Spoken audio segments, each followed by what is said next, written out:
So as you take this time to still yourself, forgetting all those sounds and all those things around, all of that is taking place before this moment, and just relax in that space of love, light, living fully. I say blessings to you this morning as we meditate on the light. As this season is the season of light, we allow that light to shine within each one of us. No matter where we are, no matter what we're feeling, we just sit here and know that God's light is shining inside and out. Take that in. That the Spirit of the Most High is shining its light in you, around you, through you, as you.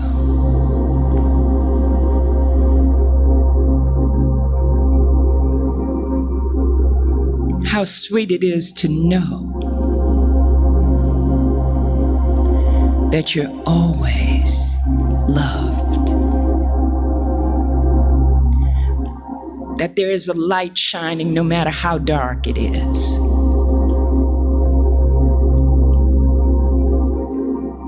And all you need to is feel it, sense it, and know it.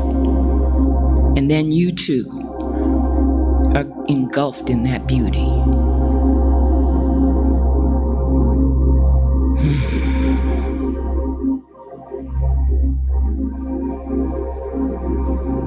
It is the sweetness to know that you are loved,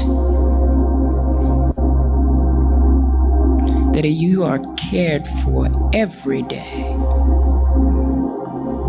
and that all you need do is rest in that awareness that Spirit is truly caring for you.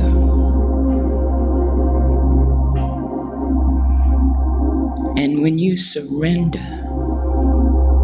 to that love, that light, that joy, that preciousness on this planet and beyond, there is a safety, there is a wholeness that you can allow yourself to sink into.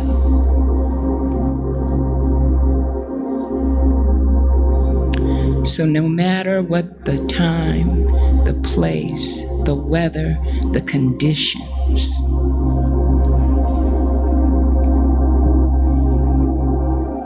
you are allowed to sink into the light and the love of Spirit, no matter where you are. So take that stillness in this moment. Accept it, know it, feel it. Feel that sweetness.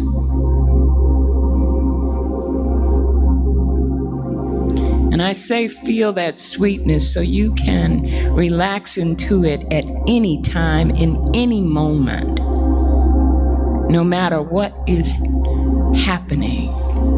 You can relax into the sweetness that you know in this moment.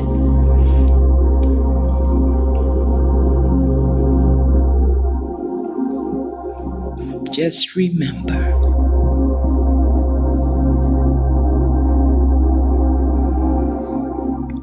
I am light. I am love.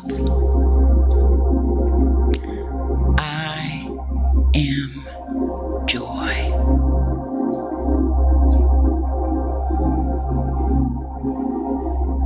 And I surrender to that awareness every moment.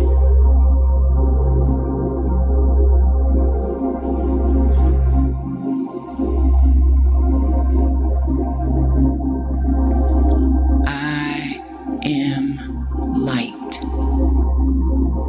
I am joy. I am love. And I surrender to that awareness at every moment, in every moment, at all times. Take that in. Breathe it in deeply. And just hold that awareness.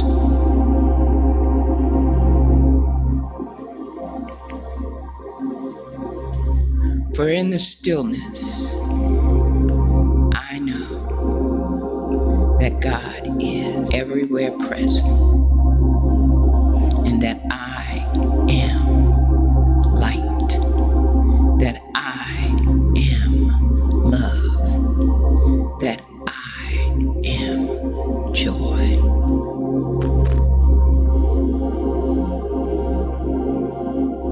I am grateful for this awareness. And I just say thank you, God.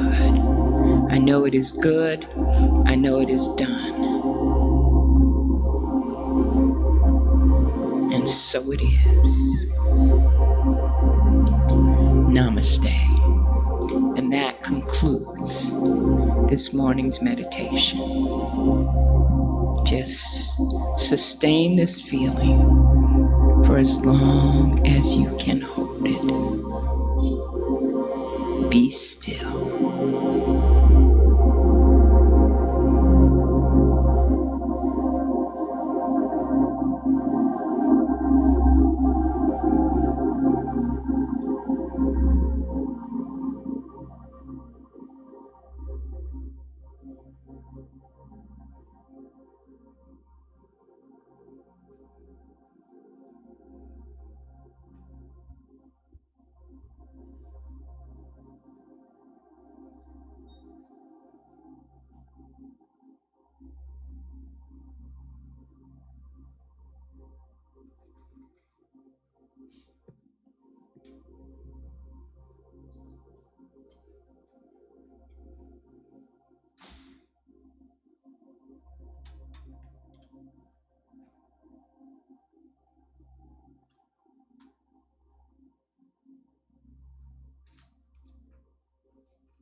Testing, testing.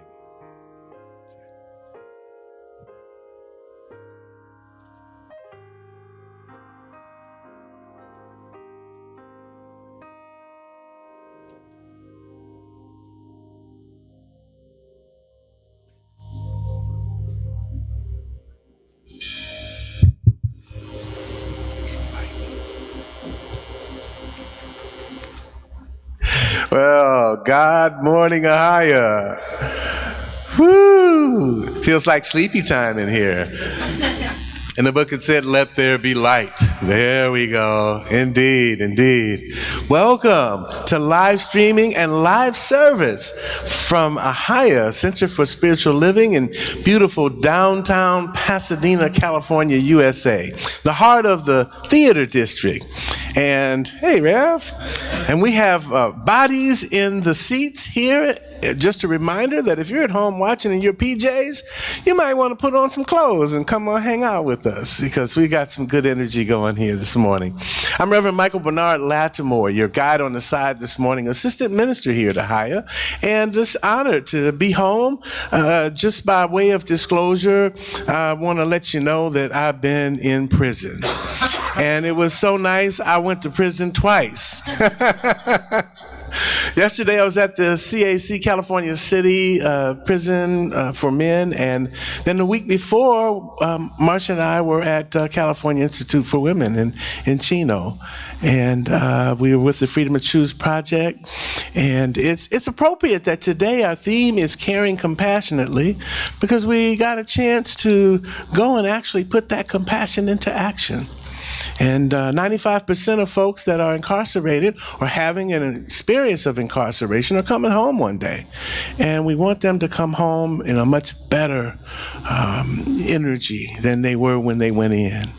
And so yeah. It's good to be home, and I'm still decompressing. So there might be moments of blank spots where I just appear to wander off in space, but don't worry, I'll be back. I'm just decompressing from the events of the weekend. Very powerful experience. So our theme this month is being the beloved community. Today, Reverend Scott, our senior minister, will deliver the wisdom talk entitled Caring Compassionately, and I'll be doing the power talk. Yeah, that's the ticket. Okay. You got a chance to hear Chris Glick.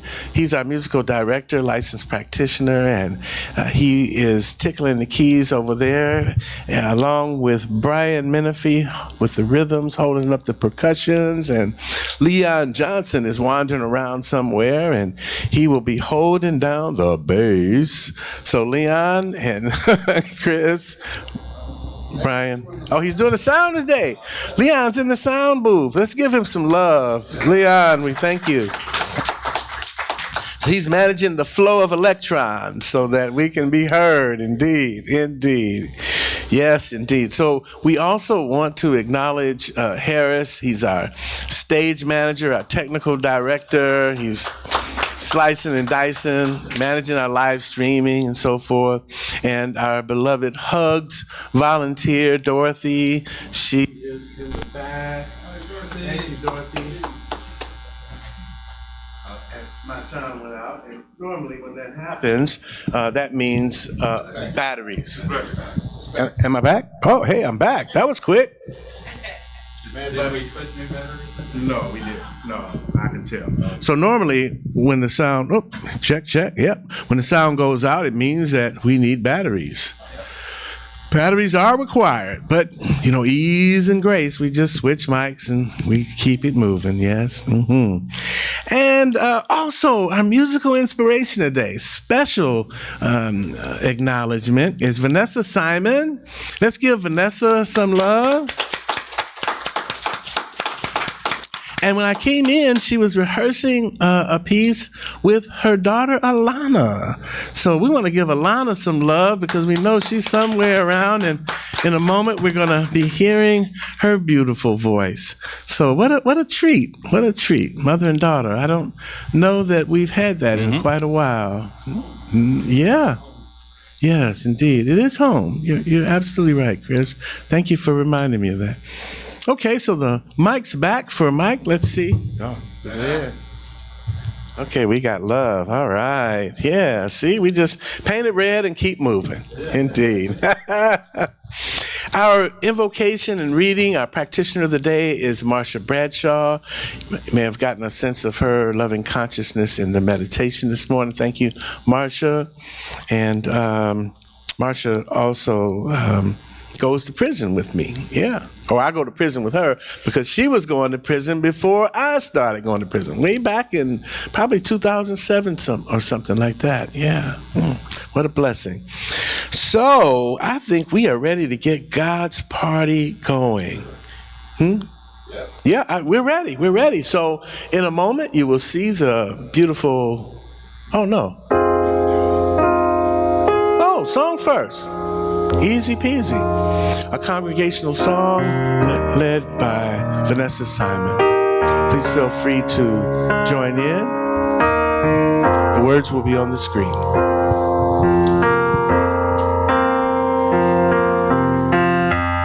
I surrender, I surrender. I'm one in the spirit all around me. I surrender, I surrender. I trust in God.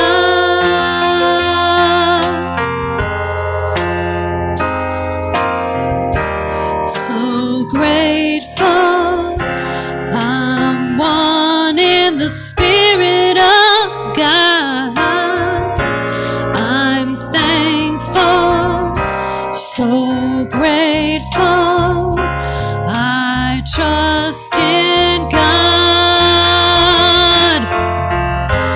I'm thankful, so grateful. I'm one in the Spirit of God. I'm thankful, so grateful. I trust in God. I trust in God. I trust in God.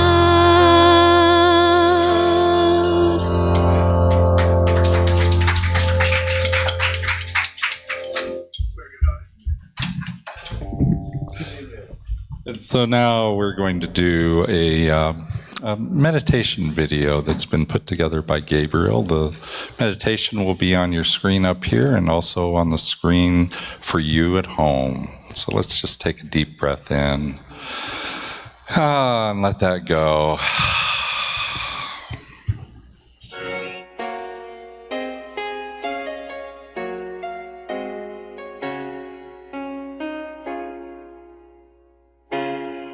Look at this face, I know the years are showing. Look at this life, still don't know where it's going. Don't know much, but I know I love you. And that may be all I need to know.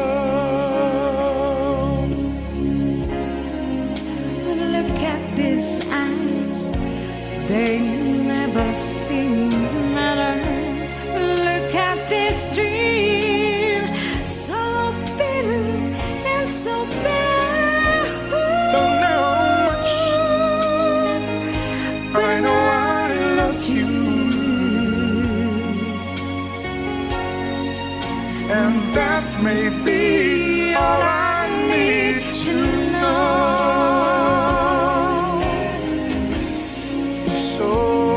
Questions still left unanswered. So much I've never broken through. And when I feel you near me, sometimes I see so clearly. The only truth I've ever known is being you.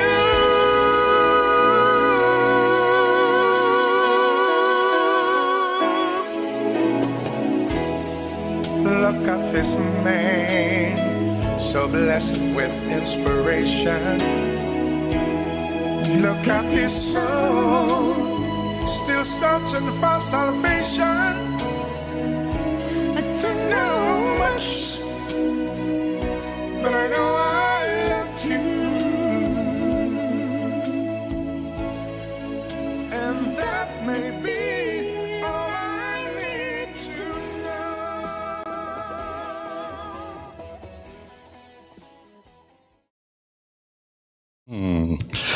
Thank you, Gabriel. And so now I'd like to ask Marcia Bradshaw to come on up, and she's going to do our invocation and reading.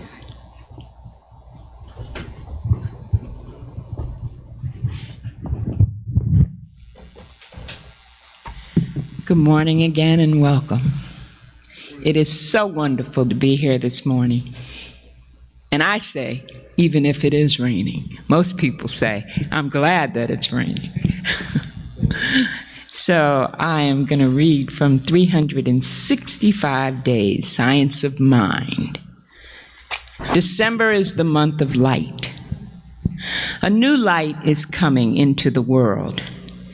We are on the borderline of a new experience. The veil between spirit and matter is very thin. Ernest Holmes. Then shall thy light break forth. Isaiah 58:8. The knowledge that there is a central chamber of the soul, blazing with the light of the divine love and wisdom, has come. In the course of history, the multitudes of human beings are the light. In the world as it is, the richness of the outer stirs us all to the wonder of the inner, whose greatness is displayed in acts so splendid. The wonderful ordering of the sun, the planets, and the comets cannot but be the work of an intelligent, all-powerful being. I can see that in the midst of darkness, light persists. Hence, I gather that God is life, truth, light. God is love. God is the supreme good. And it's in moments of deepest realization that the great mystics have sensed that one life flows through all, and that all are some part of that life. They have also seen substance, a fine, white, brilliant stuff forever falling into everything. A substance indestructible and eternal. It is at such times of complete realization that they have been blinded by the light of which we have been speaking. Ernest Holmes. So this morning's full reading is taken from today, the 11th. Today I will walk in the light, and my consciousness will be illumined. The sun shall no more go down, neither shall thy moon withdraw itself. For the Lord shall be thine everlasting light, and the days of thy mourning shall be ended. Isaiah. Who uses well this light, his light, reverting to its source so bright, will from their body ward all plight. There are so many illustrations in the sacred texts of the world relating to the light. The Spirit is thought of as being the essence of light. People are spoken of as being the candles of the Lord. The light shines in the darkness, and the darkness comprehendeth it. That is, the darkness has no power over light. Light will overcome darkness, but darkness cannot overcome light. When Isaiah said that the Lord shall be thy everlasting light, what he meant was that there is light within us, the light of truth, the light of spirit, the light of God that cannot set, cannot become obliterated, cannot be blown out. The candle of the Lord burns forever because its wick is sunk deep in the well springs of reality. That light, that spring, that substance to which Jesus referred when he told the woman at the well that if ever she drank from it, she would never thirst again. It is no wonder that the woman asked him to give her of this water, that she might no longer be compelled laboriously to draw from the fountain that can become depleted. Today, I will walk in the light, and my consciousness will be illumined. My thoughts will be guided, and my way guarded. For I know that in my light there is no darkness. In this divine light there are no shadows. So if you will, turn within and just honor the presence of the Most High, recognizing the perfection of God in all things, recognizing the light that is within each one of us.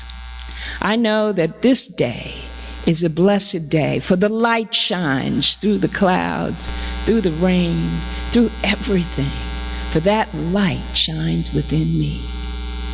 And as I know that light shining within me, I know it shining within each one of us. And it's from that space and blessed place that I speak the word this morning for this service, recognizing that God, and only God, expresses in this day through each one of us. It acts as our light. It speaks through us being the light. And it is from this space and place that I know every person that is here is blessed. That each person that has taken part in this service is a blessing. I know this for Reverend Scott, as I know this for Reverend Michael, as I know it for the musicians. I know it for each person that has come this morning to support this service, and all those individuals that have come to hear the word spoken. For truly the light shines in this space and around the world. And I just bless this planet, knowing that good and God is expressing as the light. And it is for this awareness that I say thank you, thank you, thank you. For I know that eternal light shines. I know that the love of God is expressed. And I know that each person is surrounded with that love, that light, that joy that is God's gift to each one of us. So I say thank you, thank you, thank you. Thank you for the word spoken. Thank you for each person present. Thank you for all those individuals that will tune in to this service. For it is good, it is blessed, it is God. And so I release this word into the law, saying, it is done. And together we say, And so it is. Amen, Amen, Ashe.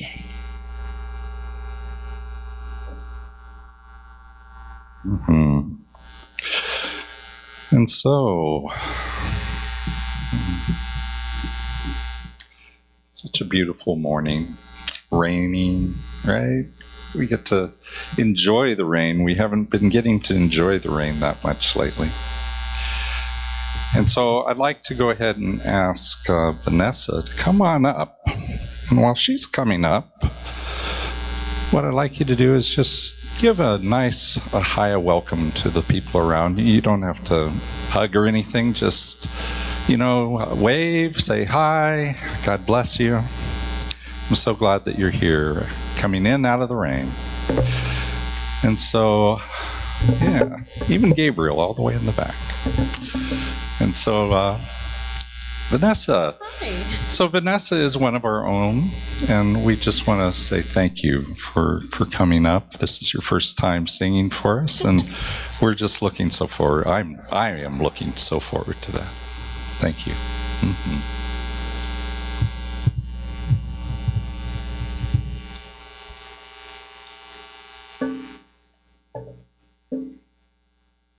So the theme is community this month, and I just thought, what an amazing song that John Lennon wrote. Imagine that we're all together and we don't have these masks and costumes, and that there's no difference of color or race or creed or religion or sexual orientation. And that's why I chose this song. He had a dream, just like Dr. Martin Luther King. You can just imagine that we could all be together and that there are no barriers between us, who just really want to feel loved and accepted.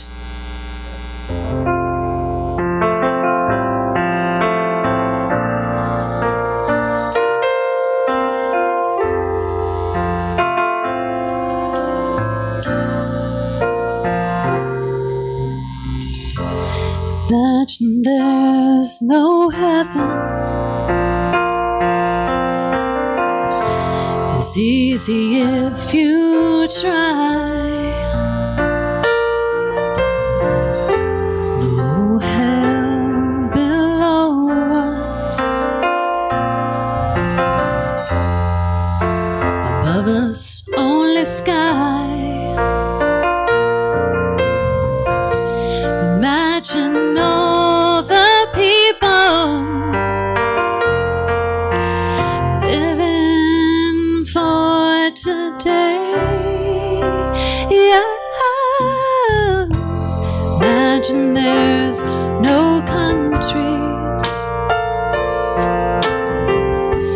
It isn't hard to do. Nothing to kill or die for, and no religion too. Imagine all the people living life in peace. You may say I'm a dreamer, but I'm not the only one. I hope someday you'll join us, and the world will live as one. You can join in. No possessions. I wonder if you can. No need for greed or hunger. A brotherhood of man, or sisterhood. Imagine all the people sharing all the world. You may say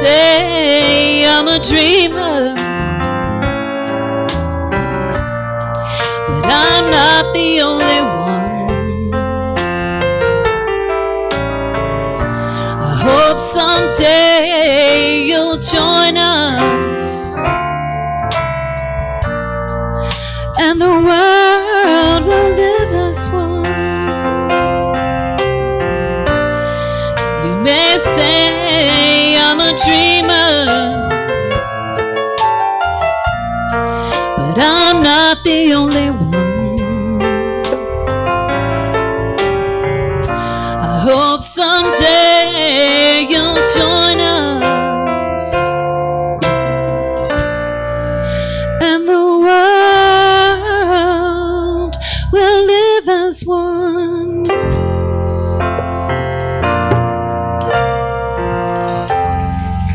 Yes, yes. Beautiful song choice. It's so appropriate for our time together today. So let me just put a few things in order. It's been one of those mornings. I got in last night from Salt Lake City from a planning thing I was doing for Big Sky Retreat that'll be in September. And the plane came in 3.5 hours late. So it's just been one of those things. But, you know, as we allow ourselves to just be centered, everything comes back into the center, doesn't it? So thank you, Vanessa. So December's theme absolutely is being the beloved community. And, you know, last week what we said is it's so important to be in the beloved community from a place of ensuring safety. We create safety when we're in the beloved community. And then we said things like, you know, if we're going to be safe, it's important that in that community we can be heard, that we can be cared for, that we are able to ask for our needs to be met. Those are some hallmarks, you know, of a beloved community that's safe. But I was wondering if that's what it takes to be safe, but there are more things that we get out of community than safety. Things like belonging, for instance. We come into community to belong. And so, what do you guys come into community to experience? Just shout it out, and then I'll repeat it so the people that are online here can hear it. Rev, what do you come to? Friendship. Friendship, yeah, friendship. Shared values. Shared values, yeah. Mm-hmm. Service, yeah. Support, respected. Mm-hmm. And perspective, okay? Respected and perspective. Accepted. Acceptance, yeah. Mutual reality, yeah. Growing together. There's so many reasons for us to come into community. You know, connection, growing together, sharing our gifts in community. These are all wonderful things that are really important to us. And so if it's important that we create safety in community, and it's important that we have all these other things in community, then I think it's also important that we take care of our community. We protect our community. You know, sometimes in community that doesn't always work, though. Right? Sometimes that isn't what we always experience, because sometimes things get in the way. Even when people are being good-hearted, right? They're coming from a place of their intentions are good. They love the people that they're with. Sometimes it doesn't quite click, does it, though? Just think back to your family origins. Right? When you were a kid growing up in your family, in that family, I can absolutely guarantee. So anybody can raise their hand and call me a liar, but didn't your family argue sometimes? Right? Yeah, or maybe a lot of times. Right? Wasn't there friction in the family sometimes? Weren't there disagreements about the direction that you wanted to go? You know, Disneyland or the beach. You know, it can be very simple things that get in the way. But what would happen in the family usually? Usually, people came back to the place that said, oh, yeah, okay, we're disagreeing, and we are still family. We're disagreeing, but we love each other. We're disagreeing, and we still want to respect each other because we know that if we keep going down this path, we could end up in a place where, we've all seen families that have long-term feuds, right? Something is said, and it just keeps going.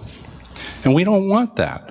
So we need to remember that we want to protect our community, protect it, and get the things so that we can get the things that are important to us: connection and love and respect and perspective and all those things that we said was important to us.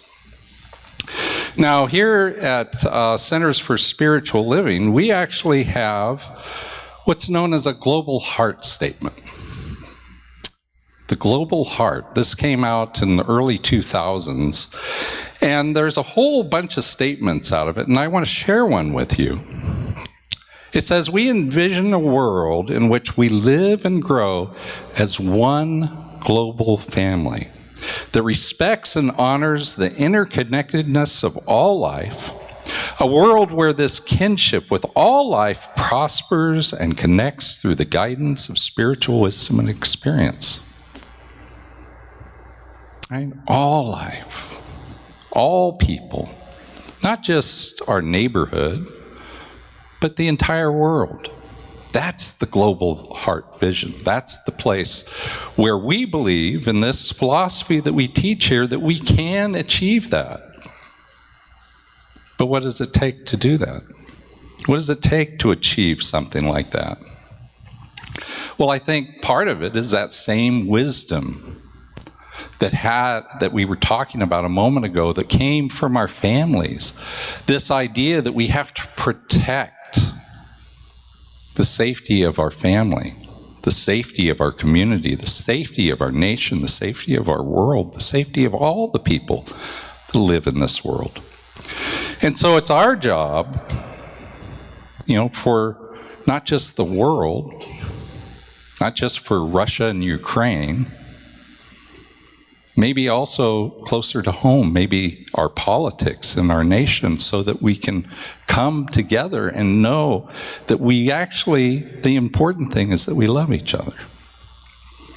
And so, bringing it even closer, we want to bring it into our home, into our neighborhoods, and even into our spiritual community. This idea that it's important that not just that we're in community, but that we protect that community. So, lots and lots of good stuff. We're talking about community this whole month. And I'm going to take a pause because I'm going to ask Reverend Mike to come on up. He's going to give us a power talk. I'm interested to hear what he has to say about community.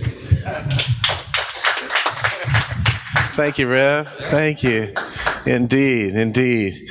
My grandmother used to say, sometimes teeth and tongue don't get along, and they got to live in the same mouth. Sometimes that's the way it goes, right? Even in beloved community, there can be some opportunity to care compassionately for one another, to accept one another.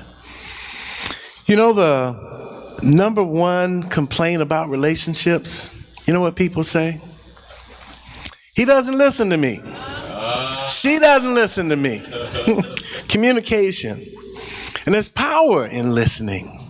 There's power in just opening up from the heart to listen to another human being.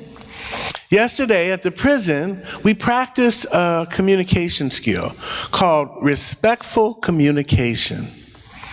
Listening, compassionate listening. And it's a process in which a person talks and the other person listens. and then confirms understanding.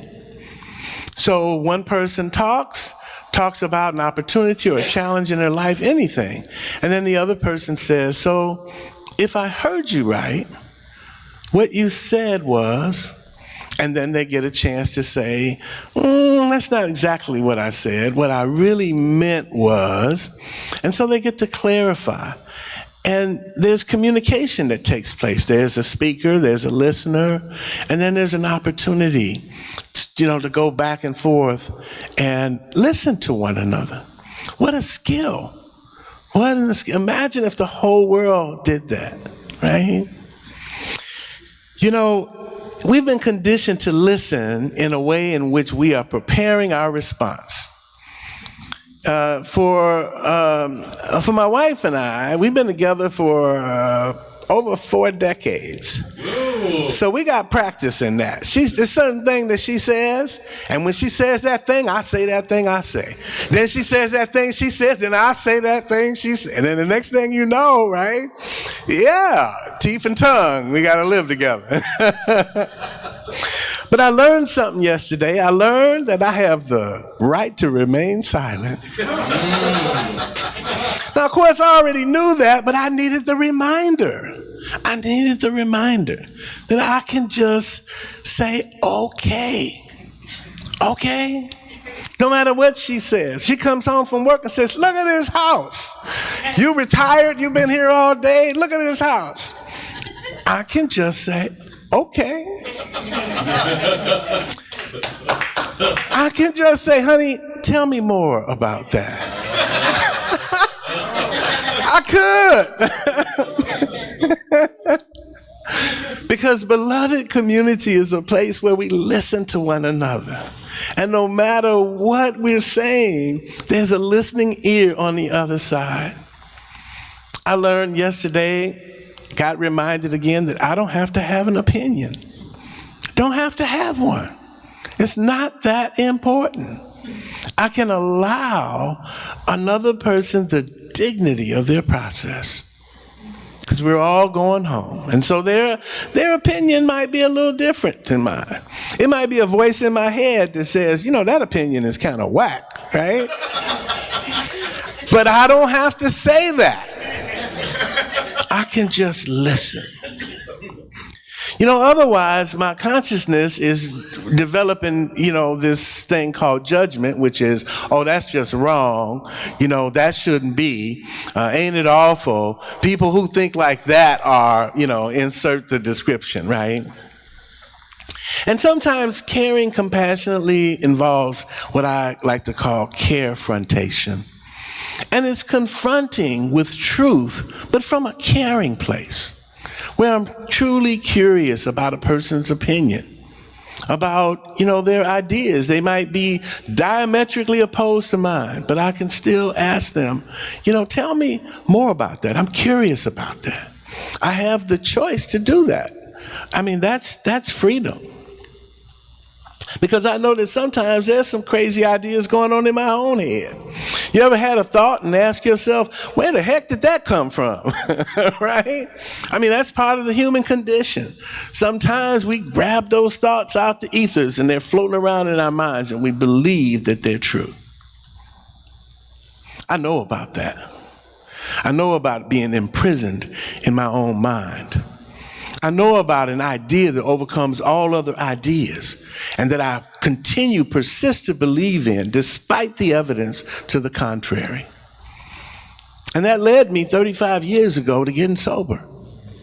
Because my head told me I could just take one. I could drink like my brother drank, or I could drink like other people drink. And so I had to have evidence in my life that that was not true.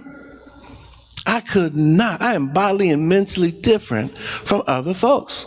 There are some folks who can go to happy hour and come home at night. I'm not that one. And I have extensive evidence proving that I'm not that one. So my wife and I had been together for 10 years before I got sober. And my sponsor suggested that I didn't listen to her. She had a whole lot of upset, because I had been drinking for a while, right? So she had collected some judgments, right? And he suggested that we have a meeting at home, that we set a timer, and that each one of us gets to speak for 20 minutes. And the other person just listens. No feedback, no judgment, no you wrong, you crazy, none of that. Just listen. And I had what's called a BFO, a blinding flash of the obvious. I realized that I had never listened to this woman. I had never heard her heart. You know, whenever she said something that I objected to, I interrupted, passionately. No, you wrong. That's not right. That's crazy, right? But in this experience that we had for the first time, I got a chance to listen unconditionally and to hear her humanity, her feelings, her hurt, her anger, and to just say, okay. And then we reversed the roles and I got to talk for 20 minutes. And while I was talking, I got to hear those crazy ideas in my head. I was saying, wait a minute, that ain't right. Where did that come from, And then we had a 3-year-old, Marilyn, and she wanted to talk too. At that time, Marilyn would stop anybody who would listen. She'd say, excuse me, my daddy don't drink beer no more. And she told the world, everybody, she was so proud of her daddy. And when we set that timer and we let her speak, she didn't care. She was like, set the timer. And then she talked. And we listened to her. And then when the timer went off, she said, wait, I'm not finished. And she had to keep on talking. But we listened to her.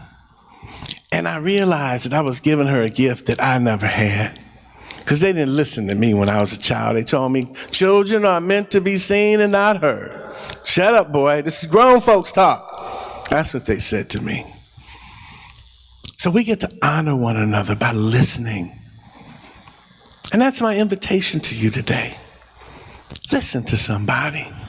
Somebody close to you or not. Maybe it's somebody over here by the freeway. Maybe it's somebody who seems like they just need a listening ear. Listen, because that's how we create beloved community. And beloved community is everywhere we are, because we are it.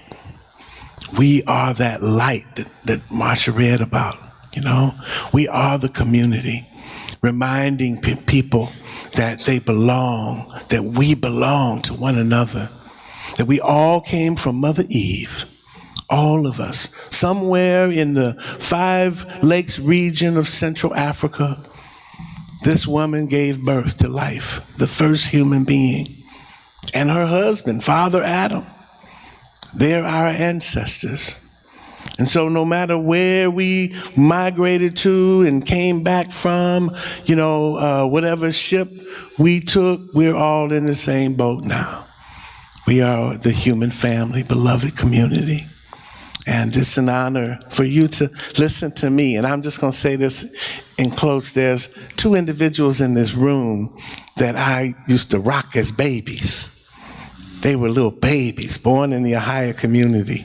And I'm seeing them sitting up here, young adults, I'm like, dang, I must be getting old or something. Somebody's getting old. But I'm so honored to have them here listening, and honored for all of you to be in this space. So that's my story, Rev, and I'm sticking to it. Namaste, family.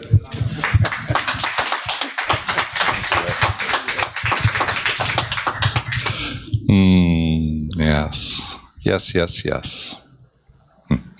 Compassionate listening. We're talking today about caring compassionately, and what better way than listening, just to bring it in and connect with one another. Absolutely. So, as I was thinking about this week, this idea of caring compassionately, I started thinking, well, what do other religions think about that? Other philosophies think about that? Because, in the training within Centers for Spiritual Living for a minister, we take a lot of classes where we learn about other religions. For instance, in my we all take different classes. It depends on our tastes and interests and everything. For me, I took a class on world religions.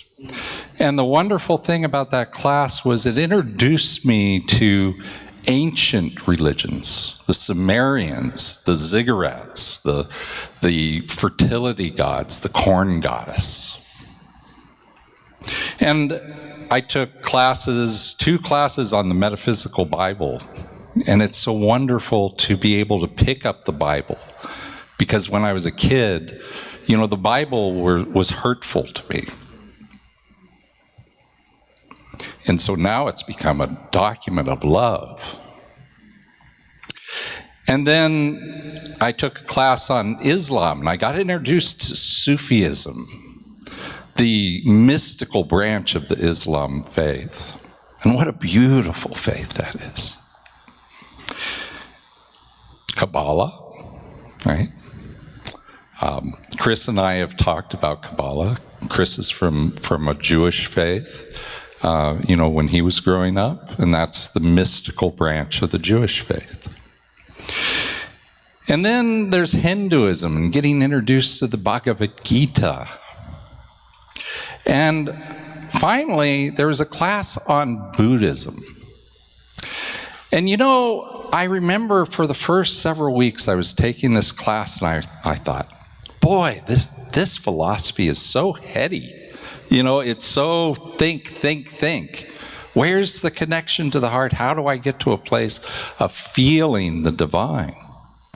But then, it's a 10-week class, and somewhere around week 4 or something, I got introduced to the idea of compassion. Compassion as this way of being in Buddhism. And in the ideas of compassion, they have a saying in Buddhism that compassion is where the heart that trembles in the face of suffering.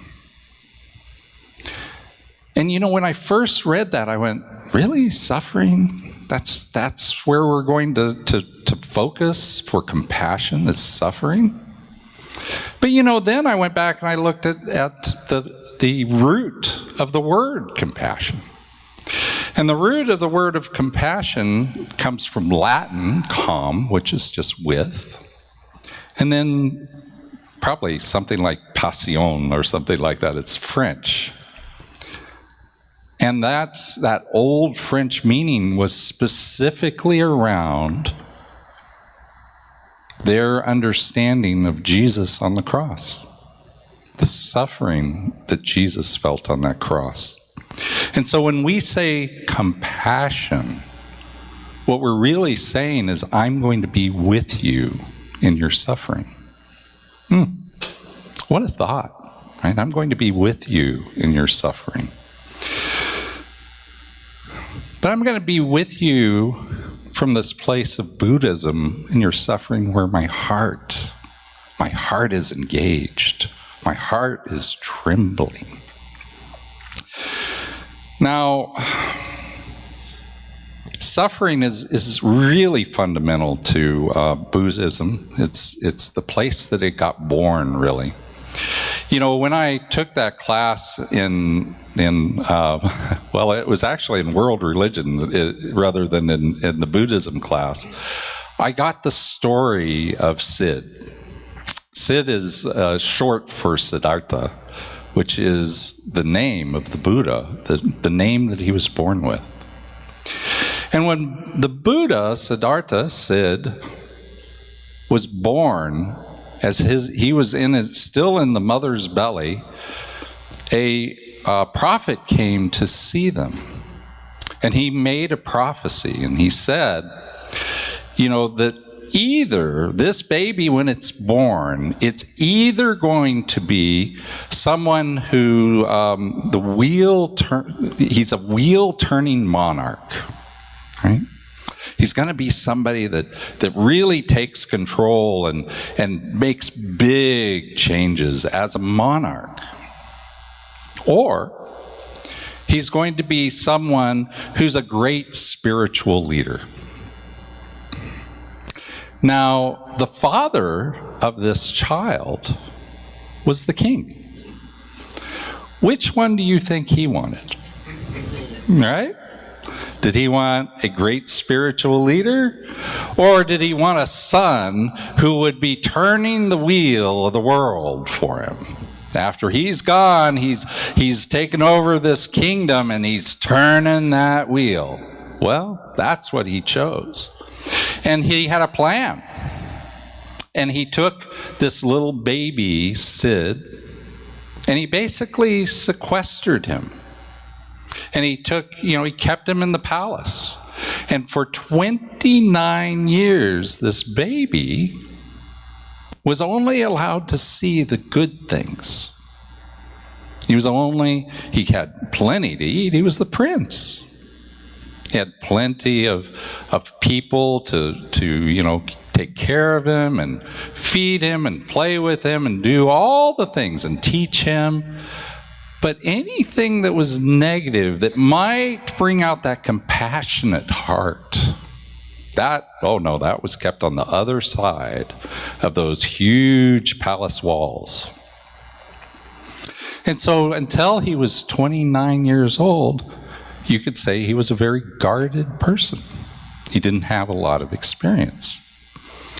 Now, one day, when Sid was 29, his father decided he'd go visit this other kingdom. Gonna be gone for a couple of weeks. When the cat's away, the mouse will play.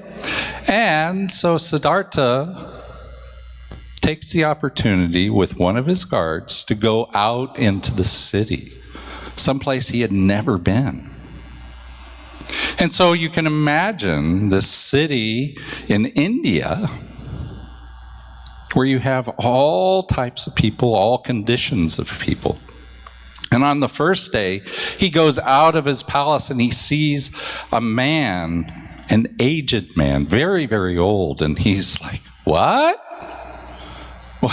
Where did that come from? What is that over there? And so his guard had to explain to him that that's an old man, very, very old.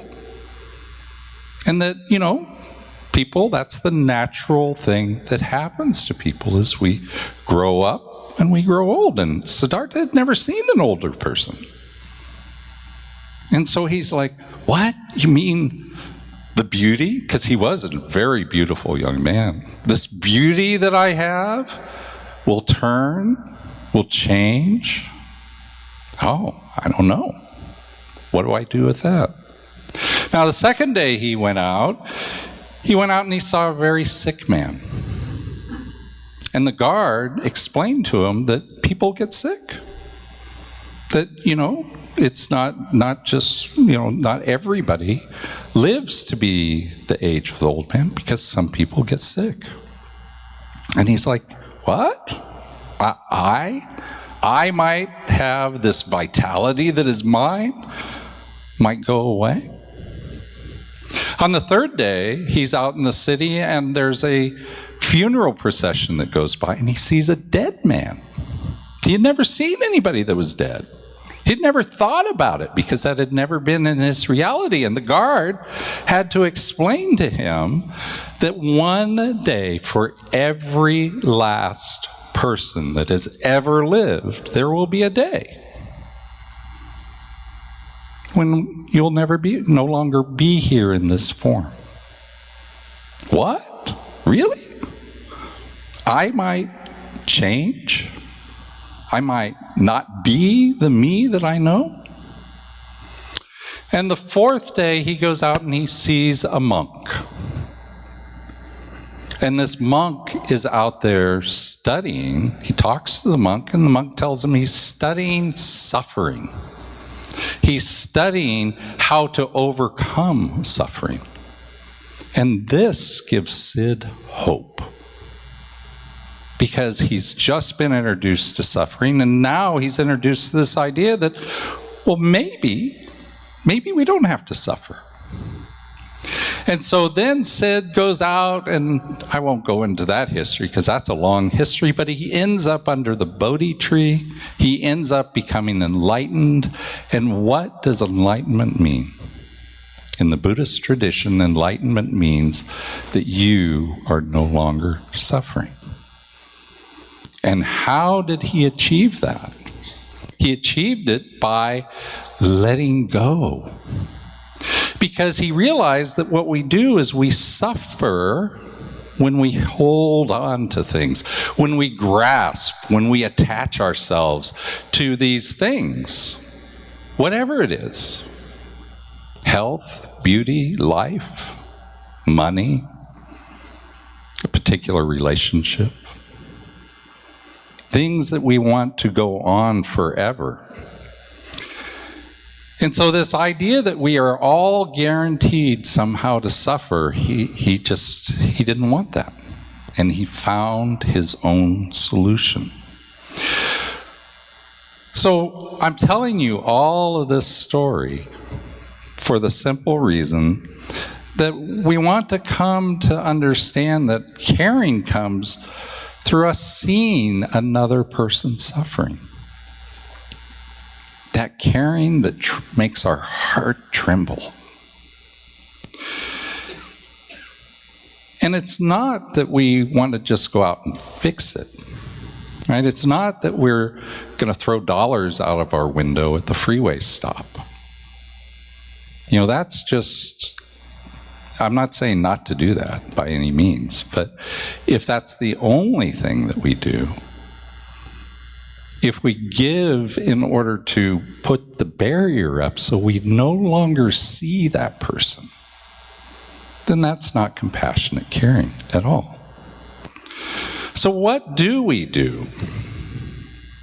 What is the way that we need to go? And by the way, why do we have compassion for other people? Well, the reason we have compassion for other people, I think, is because, as Stephen Hawking says, he's the famous scientist, the physicist, he says, we are all different. There is no such thing as a standard or run-of-the-mill human being, but we share the same human spirit. Physicists say the damnedest things sometimes, don't you think? Right? We all share the same human spirit. It's the oneness that lives within us. It's the oneness that is the truth of every one of us. So when we see the world clearly, then what we get is we get that global heart vision. And I want to go to a different one of the sayings that's out of their passages that's in the vision. It says, we envision a world where each and every person has enough food, a home, and a sense of belonging, a world of peace and harmony, enfranchisement, and justice. Aren't those some of the same words we said earlier? Some of the things that we said were important to us in community. And so it's community that's going to give us those things. And it's community that allows us to know that truth more fully in our lives. But community is actually a revealing of what is essentially true of us already. It's the abundance and the oneness and the peace and absolutely the love that Spirit is being revealed as the truth of us in our oneness and in the way that we come together caring for each other so that our heart trembles. So we want to remember the Buddha. We want to remember that we're not going to be attached, but we're going to allow ourselves to actually see the truth. But here's the deal. Oftentimes people ask me, well, Reverend Scott, what should I do? What should I do when I come to to that situation? What should I do when I meet the person who's unhoused on the corner? What should I do when I go to a prison and I'm with people who have lost their freedom? What should I do? And the answer, I think, is always the same, really. It's do what's in your heart. Allow Spirit to speak through you. Allow Spirit to give you the idea of what that action is. And then do that. Right? It's not all this stuff in our head. We spend so much time thinking and thinking and thinking about what we should do. But especially in these cases like this, what we should do is we should just allow Spirit to guide us. So, in that idea of taking action, I want to give you an affirmation that's on our screen here. Let's just say that affirmation together. I supplement my compassion with action. Let's say that again. I supplement my compassion with action. Thank you, Harris. That's Harris's affirmation, by the way. So as you go out into your week, what I'd like you to think about is what do you want to get from community? Remember, we asked that question. Well, keep that kind of going in your mind. What is important for me in community? And then think about, how do I keep my community safe? From the perspective of, how do I protect the community that I have? It may just be that I have to be involved in the community, right? Part of protecting it is just being there with it and as it, being a part of it. And then recognize when your heart trembles, right? When we have this compassionate connection to another human being, to another dog, to another consciousness, whatever it is. Recognize when my heart trembles. And then ask yourself, what attachment do I have that I need to release? Right? That heart that's trembling, it's because there's something that I haven't allowed myself to let go. And what action is Spirit asking me to step into in this moment? Maybe it's nothing. You know, the truth is we cannot individually take care of every human being on this planet. There's 8 billion of us now. You know, we crossed that line, right? Recently, we're now 8 billion humans on this planet. And so nobody can take care of all 8 billion people. So who is mine to take care of? Spirit knows.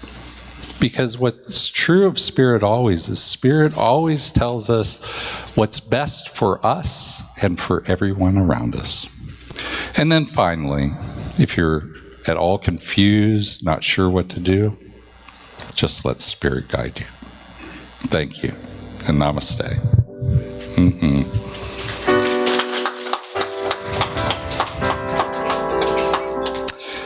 And so now is the time to just ground in, to anchor in some of these ideas with a little bit of prayer. And thank you, Chris, for playing under this prayer.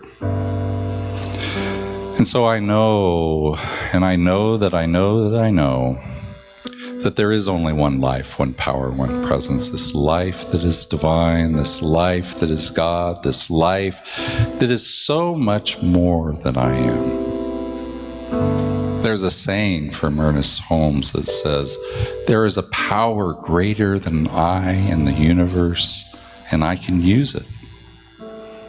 And there's another version of that saying that says, there is a power greater than I in the universe, and it can use me.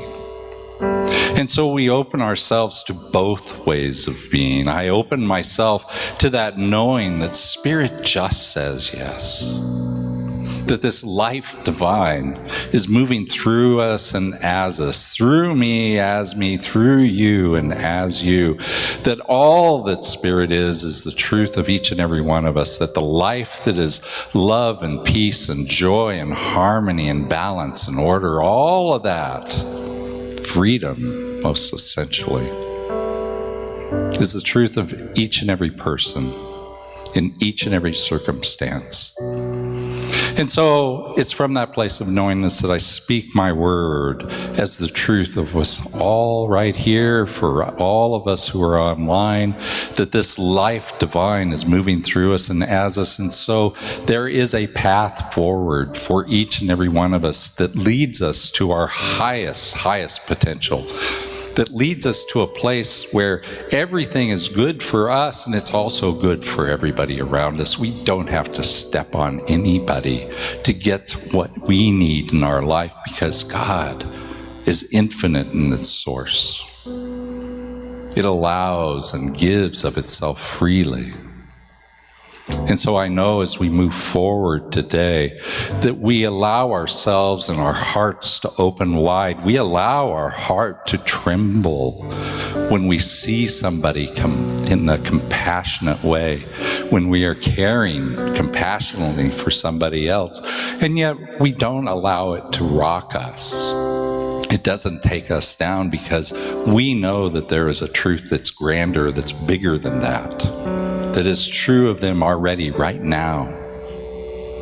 And I'm so grateful for that knowingness. I'm grateful for us coming together in community. I'm grateful for this place called Ahiah. I'm grateful for all that we are together and all that we give each other together. And I release this prayer to the law, knowing that it's already fulfilled in the mind that God is. And I say life and God are good and very good. And together we say, and so it is. Amen and amen. And so now is the time for our conscious contributions. And so if you're here in the sanctuary, there are offering envelopes in the pews, and Dorothy's coming up with our offering basket, and she'll pass that around. And if you're online, there are 3 ways to give. We have ahiah.com/donate, or you can text to give at 616-229-2225. You just start out by texting the word give to that number, and then it'll guide you through the process. And you can always send a check in to our address showing on the screen here. And if you do, just write a few words to me. I always love to see those notes. So however that shows up, what I'd like to do is just go ahead and take that offering, that virtual offering, to our hearts and say what's on our screen together here. This gift I give is God in action. I send it forth with joy, confidence, and ease. I am blessed by the law of giving and receiving as I now share my gift with life. Pressed down, shaken together, and running over. And so it is. Amen and amen. And so now is the time for me to ask Vanessa to come on up again. And I think she's going to introduce us to somebody special, too. Mm-hmm.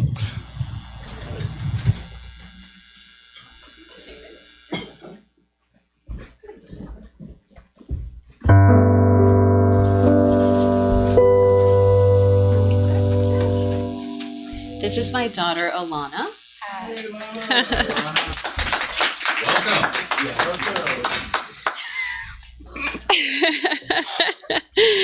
We got some jitters up here, but that's okay, right? Because we're in community. Yes. So we are going to be supported, and we're going to be held. Okay.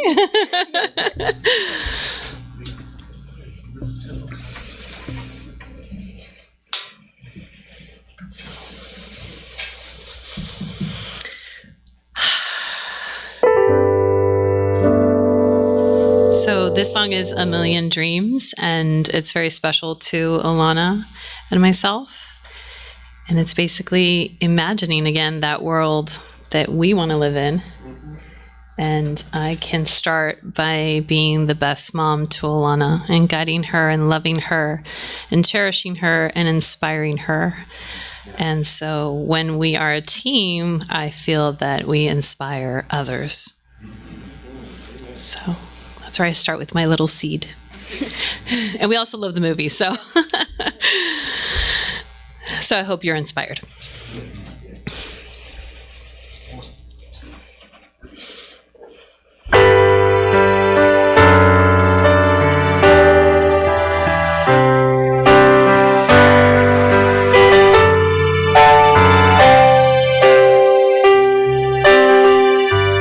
Close my eyes and I can see the world that's waiting for me, that I call my own.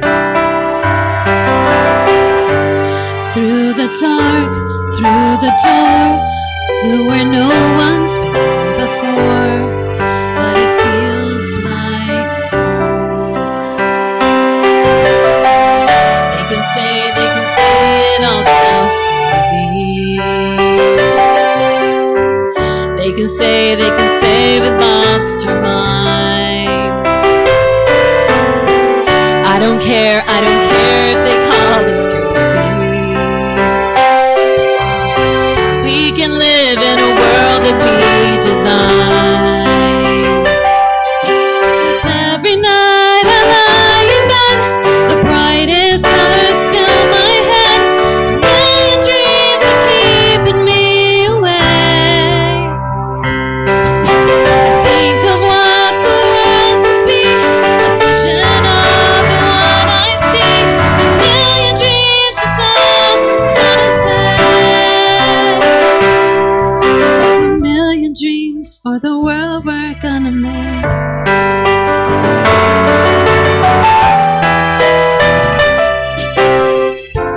There's a house,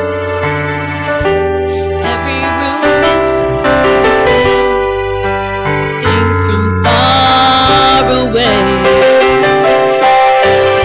Special things I compile, each one there to make you smile on a rainy day. They can say it all sounds crazy. They can say we lost our minds. I don't care if they call us crazy. Run away to a world that we design. And every night I lie in bed, the brightest colors fill my head. A million dreams are keeping me awake. Think of what the world could be, a vision of the one I see. A million dreams is all it's gonna take. A million dreams for the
So, Alana, I hope that this is a memory that you have with you always.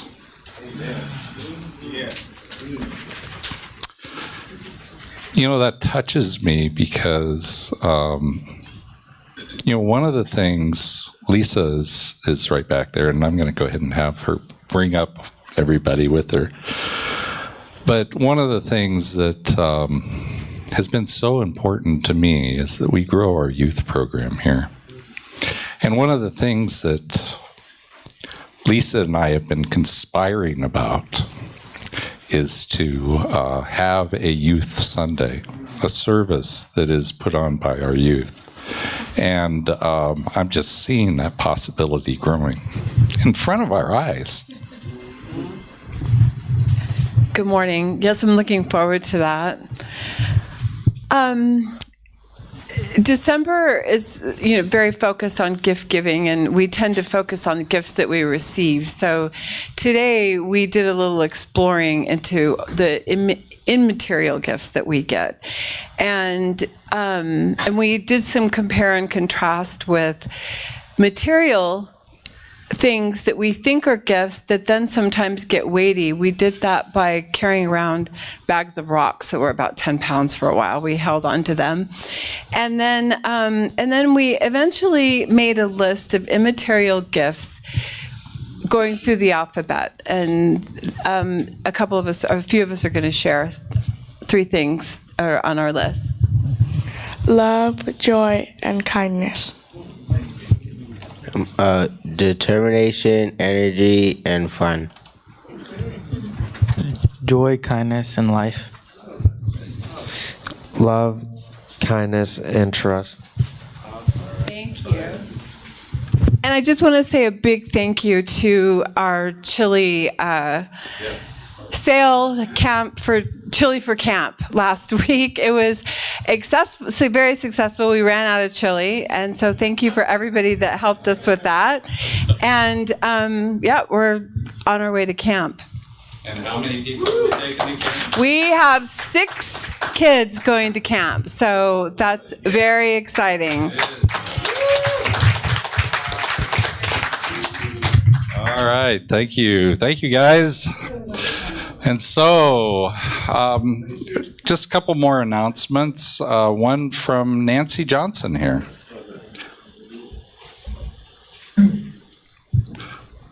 Good morning, Ahiah family. This is Nancy Johnson with a great big thank you for all of your donations to the Angel Toy Drive in the last 2 weeks.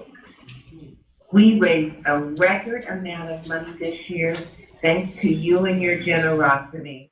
Good morning, Ahiah family. This is Nancy Johnson with a reminder that we have less than 10 days to go before I need your donations to purchase Christmas gifts for the 25 children that we have adopted this year.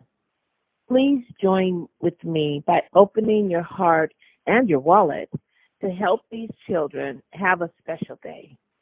Our gift does make a difference. Please keep in mind that our philosophy of sharing our abundance with others is a blessing from Spirit.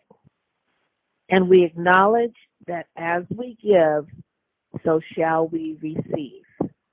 Please go to ahiah.com to donate by next Sunday or send a check to the church.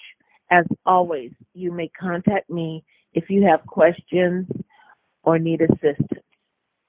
Thank you again for the continued support you give me in helping our community outreach partners. Thank you, Nancy.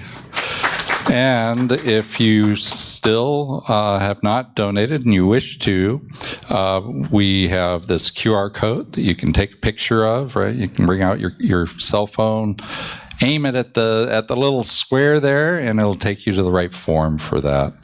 We have 25 kids, and we're giving them all $25 gift certificates and also stocking stuffers that Nancy's getting. So anyway, every little bit helps. So whatever you can give is great.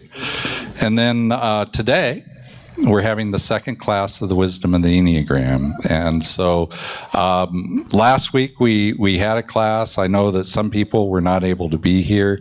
So I just want to let you know that if you weren't able to make it yesterday and you didn't talk to me over the week and got me to catch you up, that it's okay. We'll have something in January that it will get you caught up to the place where the rest of the class is. And then in March, we're going to do some more work on the Enneagram so that we understand it and can apply it in our lives more. And I also want to say that the Women's Circle is meeting this Friday. And so they have Happy Kwanzaa, Happy Holidays, Happy Hanukkah, and that must be Merry Christmas that I can't see in there somewhere. And so they're going to be getting together to talk about what they want to do together as a group next year, and also to share among the community, what's going on in your life. So tune in.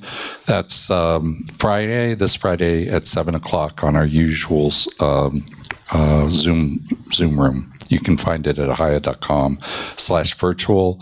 We also have the holiday party. It's January 8th. Don't wait too long to buy your ticket. You can also get to use this QR code to do that. We're going to be doing it here at Ahiah this year, catered with Deborah Thompson's food. So if you've eaten Deborah Thompson's food, oh my God. It's truly delicious. And then in January, I'll be teaching Beyond Limits, and so that'll be on Tuesday evenings from 6:30 to 9 o'clock, and it starts on January 17th. It's 10 classes, and it's a love offering of $15 a week. And don't do that. There we go. And then we also have a workshop coming up on January 22nd that I talked about last week. We'll give you more information. There's flyers in the back if you want to see that. And then Dear Rev Scott. So if you're interested in some ideas for me about things that you're having in your life, you can always call me. People call me all the time. But if you want something in writing, you can go to Dear Rev Scott. That way you don't have to tell me who you are. You can be anonymous if you'd like. And then a book study we have every Tuesday night, and The Way of Mastery. I hear there's a lot of people in that. How many people are showing up? Probably 16 to 18 people. 16 to 18 folks on Tuesday night. It's a happening time. And then who is our practitioners here today? I know Marcia is here somewhere. We've got Reverend Mike. We've got Chris. We have myself. Anybody who would like prayer, we are here. And if you want to contact one of our practitioners, we have 10 wonderful practitioners that serve this community. You can go to ahiah.com/meetourpractitioners. You can also put in a prayer online. So those of you who are online and can't ask for a prayer right now with us, feel free to go ahead and just put in a prayer request. That's only ever seen by our ministers and practitioners. And you can also go get a dial a prayer to lift me up throughout the week. Just go to the website or call into our home line here, the office line, and you can hear a reading and a prayer. And it's just a really sweet way of being supported through the week. And so, let's do our benediction. By the way, the Enneagram class, for those of you who took it last week or are joining us this week, is going to start at 1 o'clock in the fellowship hall. And so our benediction is here on our screen. Let's say it together. Something wonderful is happening through me right now. It is this thing called life. Life is in my mind. Life is in my body. Life is in all of my affairs. I accept it. I am it. And I share it just the way it appears and just the way it appears not. Thank you, life. Amen and amen. So it's so wonderful to have you here this week. And I will see you next week. And you can always catch us online. For those of you who are online, I hope to talk to you throughout this week before I go on vacation on the 20th. So, if I don't see you before then, have a Merry Christmas, and I'll see you in the new year. Thank you, everyone. Bye-bye.